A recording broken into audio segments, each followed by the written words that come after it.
Kenapa sampai hari ini, Malaysia bukan sasaran perang?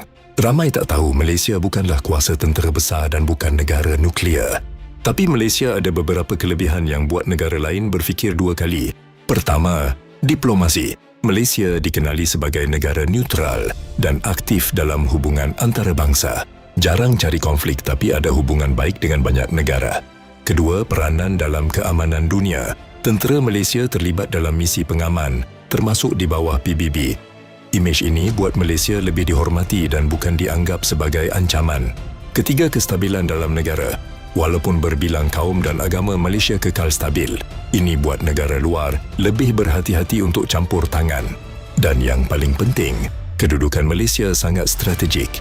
Selat Melaka adalah antara laluan perdagangan paling sibuk di dunia. Sebahagian besar minyak dan barangan dunia melalui kawasan ini setiap hari.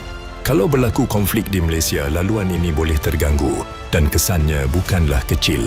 Ekonomi global boleh terjejas. Sebab itu, menyerang Malaysia bukan sekadar isu ketenteraan, tapi boleh memberi kesan kepada seluruh dunia.